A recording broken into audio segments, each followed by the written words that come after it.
Bonsoir à toutes et à tous. D'abord, merci Samir d'avoir organisé cette soirée, d'avoir recueilli déjà une 12 ou 13, je crois, déjà témoignages. Donc ce sera difficile pour moi de conclure, de rajouter quelques éléments. Il y aurait de longues analyses qu'on pourrait faire sur chacun des livres de Georges Corme, tant ils demeurent d'actualité. Mais comme disait Alain, cette cérémonie aujourd'hui se tient dans des circonstances particulièrement tragiques. Et je pense que plutôt que de revenir sur l'œuvre protéiforme de Georges Corme, je vais essayer de rebondir un peu sur ce qui a été dit de part et d'autre pour rajouter quelques éléments plutôt personnels, car ce qu'a dit Alain Bifani était très vrai. Georges Corme avait des propos parfois très incisifs, vous pouviez être d'accord avec lui ou en désaccord avec lui, mais il avait cette bonté, cette générosité, cette humilité, cette grandeur d'âme qui faisait qu'il était apprécié par tous ses étudiants. J'en ai été témoin. Je vous raconterai un peu. D'ailleurs, c'est une drôle de coïncidence. Il y a des hasards et des coïncidences dans la vie. C'était il y a exactement 10 ans que j'étais ici à Paris, installé à Paris depuis une vingtaine d'années sans interruption, après avoir fait beaucoup d'allers-retours dans ma jeunesse, et j'ai reçu un coup de fil de Georges Corme justement pour m'encourager à revenir au Liban. Il était déjà fatigué, il avait deux cours qu'il donnait, l'histoire du Moyen-Orient contemporain et l'histoire des idées politiques.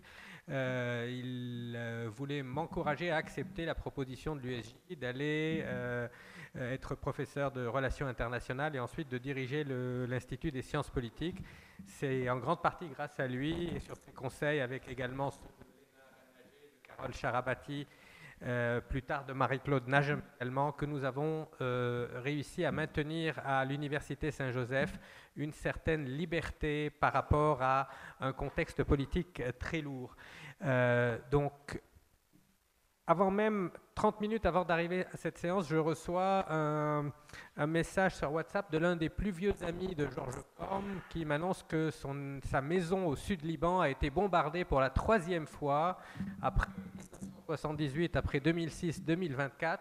C'est le docteur Kamel Mohana, que beaucoup d'entre vous connaissent, qui était un vieux compagnon de route de Georges Corme, qui était un médecin engagé dans l'humanitaire à travers le monde depuis le Dhofar dans les années 60-70 jusqu'à sa contribution à la création de Médecins sans frontières ou Médecins du monde, je crois, avec Bernard Kouchner, Ronnie Broman, toutes ces figures. Et aujourd'hui, non seulement c'est sa maison familiale qui est complètement démolie, mais c'est 10 des 40 centres de cette association Amel qu'il a fondée et que Georges Corme a soutenu. Et Georges Corme avait même présenté la candidature de Amel pour un prix Nobel de la paix. Donc on se voyait souvent avec Kamel et Georges pour discuter. Ils venaient d'un même état d'esprit. L'un était maronite, l'autre était chiite, mais tous les deux cherchaient à transcender le communautarisme libanais et à sortir de ces économies de rente, de ces ghettoisations communautaires et d'inciter les gens à se découvrir l'un l'autre au-delà de leurs préjugés. J'ai également été très ému de voir, Samir Aïta, que tu as projeté les tableaux de son père Georges Corme et de son oncle Daoud Corme, et que tu as fait le parallèle avec ceux de ton grand-père Saïd Tahsin, Aïn Lemreissi, les pastèques et les travailleurs, si je ne me trompe pas. Donc là aussi, je me dis que qu'on soit croyant ou pas, il y a quelque chose dans les forces de l'esprit. C'est amusant que vous soyez devenus amis alors que vos grands-pères, il y a 60 ou 70 ans, avaient peint des scènes qui se ressemblent de façon assez frappante, notamment celle des pastèques. Et comme tu le disais, la pastèque est devenue un symbole à travers le monde de la question palestinienne. Partout où le nouveau macartisme interdit de brandir un drapeau palestinien, les jeunes brandissent cette image de la pastèque. Donc c'était également très émouvant. Alain disait que ce qui marque dans notre époque, ce sont ces lectures binaires, simplistes, manichéennes. Monsieur Netanyahou nous dit c'est un combat de la civilisation contre la barbarie. Nous sommes les enfants des Lumières en lutte contre les enfants des ténèbres. Tu as rappelé, Alain, qu'on mène cette guerre au nom d'une supposée civilisation judéo-chrétienne. Et Georges Corme, dans plusieurs de ses ouvrages, s'était attelé justement à déconstruire cette idée-là. Il disait pendant longtemps, quand il était étudiant, lui, à Sciences Po, on parlait de civilisation gréco-romaine. Et puis soudainement, il y a eu ce glissement en passant outre 2 millénaires d'antisémitisme chrétien particulièrement virulent, comme s'il fallait se trouver un nouvel ennemi, l'islam, qui était le tiers exclu, en quelque sorte, de la révélation abrahamique. Donc c'est effarant de voir cette pensée binaire aujourd'hui, alors que les plus grands esprits, les plus grands intellectuels autrefois disaient justement, je crois que c'était Claude Lévi-Strauss qui disait le barbare, c'est justement celui qui croit à la barbarie. Le monde ne se divise pas. Claude Lévi-Strauss disait le barbare, c'est celui qui croit à la barbarie. Et George Steiner, un autre très grand penseur, universaliste, professeur de littérature comparée, disait la frontière entre la civilisation et la barbarie, ce n'est pas un limès qui sépare un peuple d'un autre, elle traverse chaque être humain. Et il rappelait dans le château de Barbe-Bleue que c'était les mêmes hommes qui lisaient Goethe, qui écoutaient la musique de Schubert et qui allaient le lendemain matin exercer leur travail de bourreau dans un camp de concentration pendant la Seconde Guerre mondiale. Donc aujourd'hui, nous en sommes réduits à des grilles de lecture extraordinairement simplistes et ce qui faisait la force de Georges, c'était précisément cet esprit critique déterminé à ne pas s'en laisser compter, à déconstruire ses idées et à porter un projet alternatif. Il n'était pas uniquement dans la critique, c'était quelqu'un qui était au fond un pragmatique. On lui faisait souvent de faux procès, on le dépeignait comme quelqu'un de passéiste, très traumatisé par les années 60-70, l'expédition de Suez en 56 quand il était adolescent au Caire, et c'est vrai qu'il avait été très marqué par cela.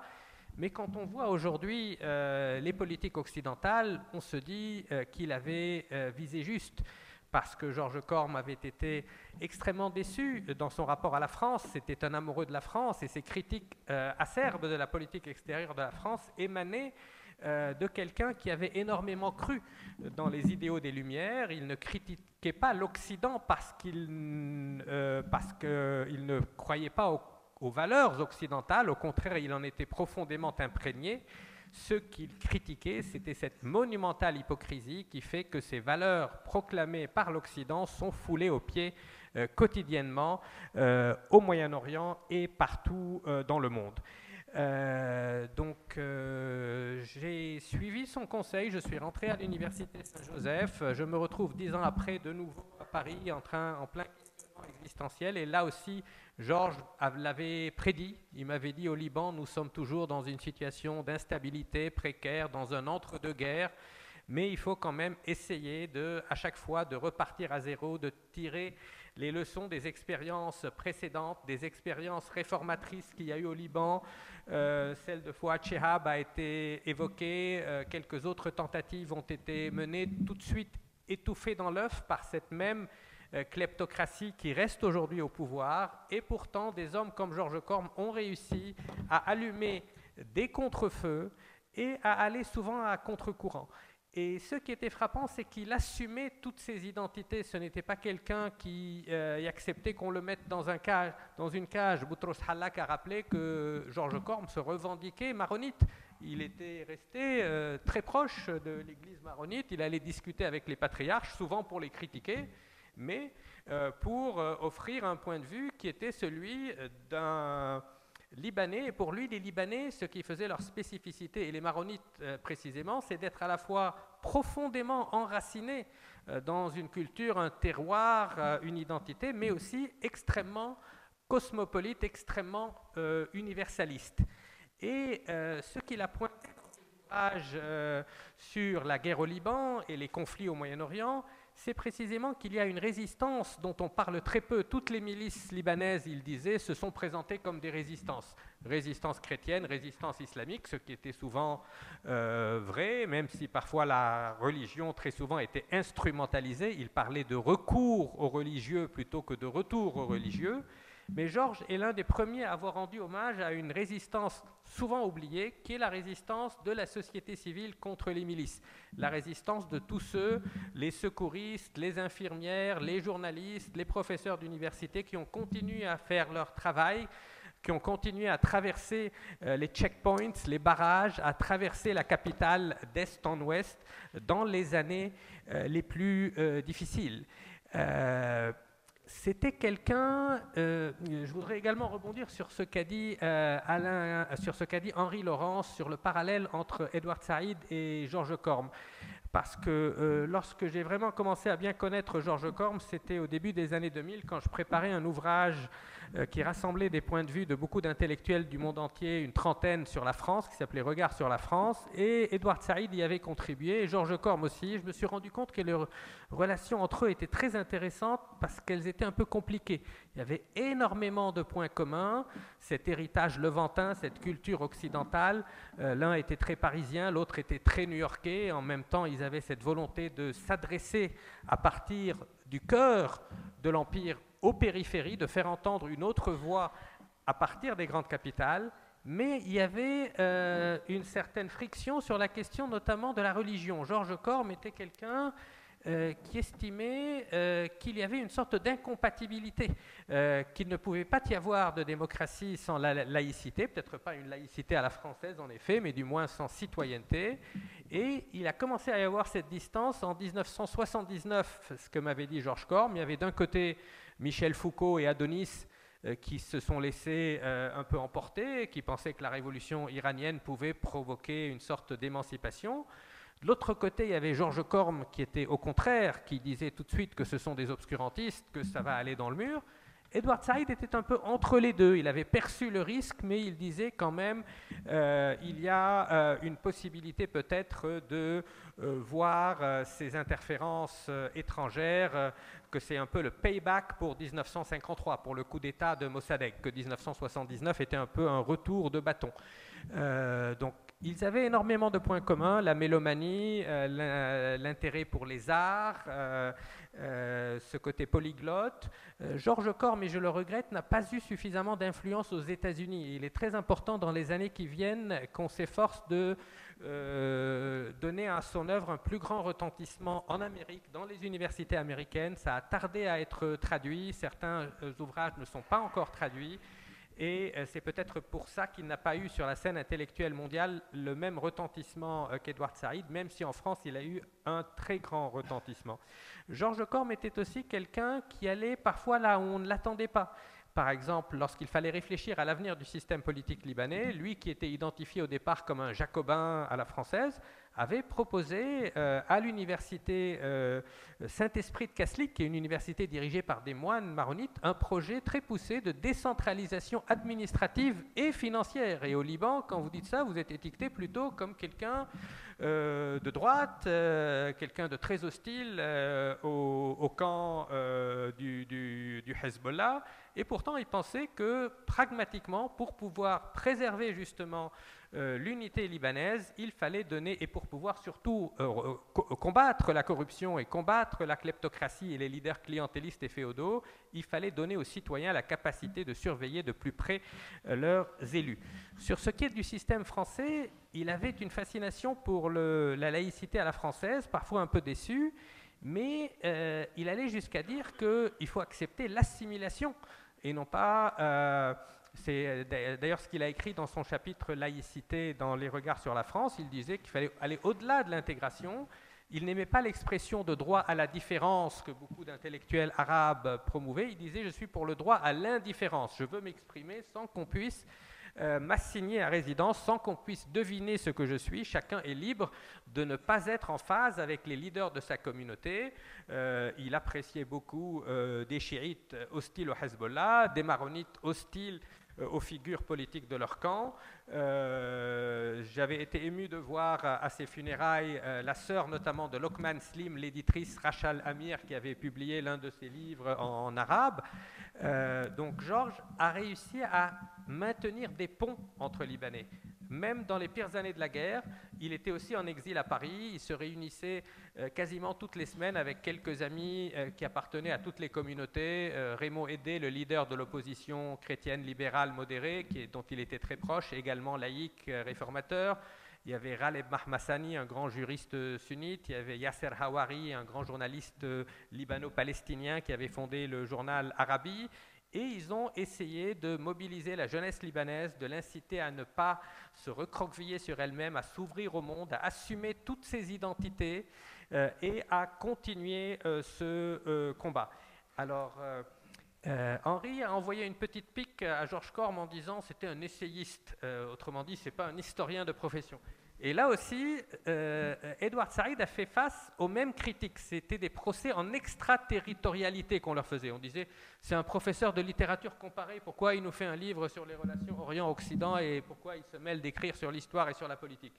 Et ce qui faisait, à mon avis, la force de Georges Corme, c'est précisément cela, que ce n'était pas un intellectuel embrigadé dans une discipline, qu'il était pluridisciplinaire, qu'il prenait ce qu'il y avait de mieux, que c'était un véritable éclectisme, juriste, politologue, économiste, historien des idées, et il était tout aussi rigoureux dans toutes ces disciplines-là. Et c'est peut-être ce qui faisait sa force, que ce n'était pas un intellectuel professionnel. Il revendiquait un amateurisme, c'était un peu la thèse d'ailleurs des intellectuels et du pouvoir, le livre d'Edward Said, qu'un intellectuel se doit d'être un amateur, de toucher à toutes les disciplines, de ne pas se focaliser sur une spécialisation outrancière. Et c'est ce qu'il recommandait à ses étudiants. Il disait, c'est très sympathique de me faire un travail de recherche sur les travailleurs en Égypte en 1952-1953, mais il faut que vous ayez une culture générale, universelle, avant que vous ne vous spécialisiez, que vous ayez une culture d'honnête homme. Il appréciait beaucoup la notion d'économie politique par opposition à ce qui est devenu aujourd'hui l'économie dans les facultés avec le poids des mathématiques et des statistiques. Donc je pense que c'est cela qui faisait sa force, ce refus des embrigadements aussi bien communautaires que académiques, cette volonté de construire des ponts entre les générations, entre les écoles, entre les disciplines, et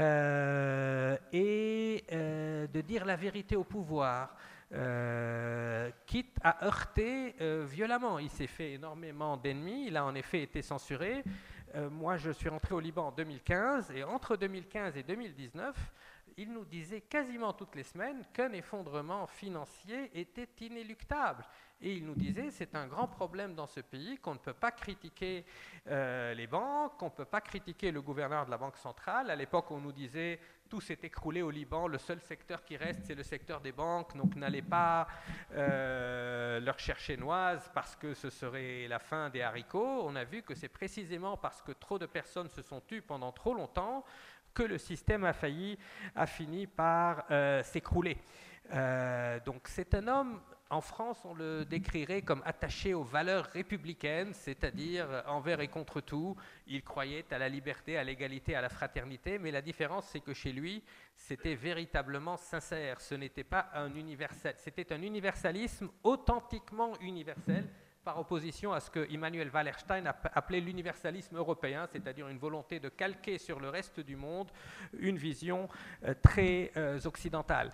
Donc Georges Corme est l'un des premiers à avoir mis en garde contre les risques des ambitions israéliennes sur le Liban. Il pensait qu'il ne fallait pas croire trop vite au mirage des accords d'Oslo, parce que contrairement à beaucoup d'autres journalistes et intellectuels, il avait lu les accords d'Oslo, il avait vu qu'il n'y avait aucune garantie quant à la fin de la colonisation, de l'occupation, le statut final de Jérusalem, etc.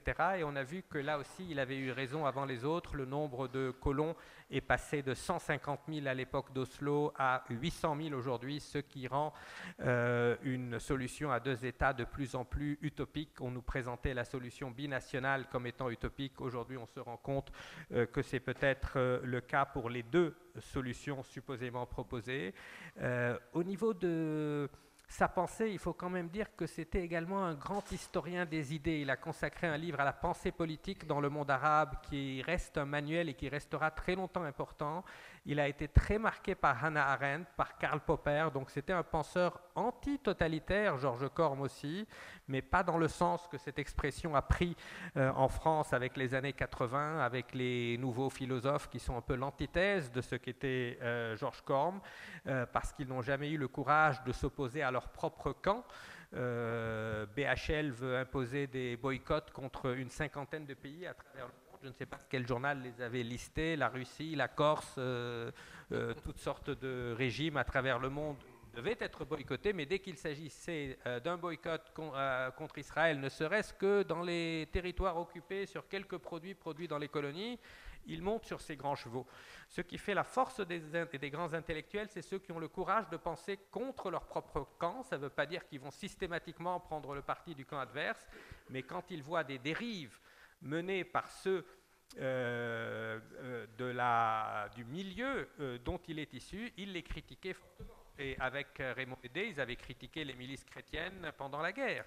Et c'est vrai qu'il avait soutenu la résistance libanaise contre Israël, mais il avait aussi pointé certaines incohérences, certaines faiblesses, certaines erreurs dramatiques du Hezbollah. Par exemple, le fait que ces mouvements qui se prétendent et qui veulent incarner une résistance, une mumana'a face à Israël, n'avaient aucun projet économique, aucun projet social, qu'ils étaient exclusivement obsédés par la question sécuritaire. Et on a vu aujourd'hui avec la guerre en cours que c'est précisément là où ils avaient péché. Il n'y avait pas de stratégie de communication, pas de stratégie médiatique.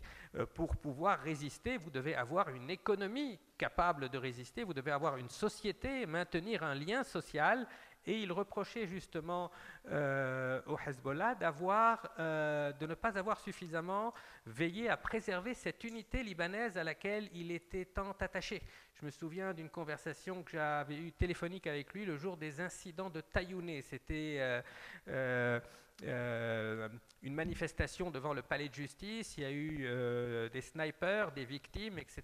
Et ensuite, on a eu un discours de Hassan Nasrallah pendant 1h30 pour critiquer Samir Jaja. Et Georges Corm, qui n'était pourtant pas un sympathisant de Samir Jaja, me dit « Qu'est-ce que c'est que ce discours ? Il est en train de créer des clivages, il est en train de polariser le pays. » Et ça ne va pas aider le Liban à se reconstruire. Donc c'est quelqu'un qui allait souvent là où on ne l'attendait pas.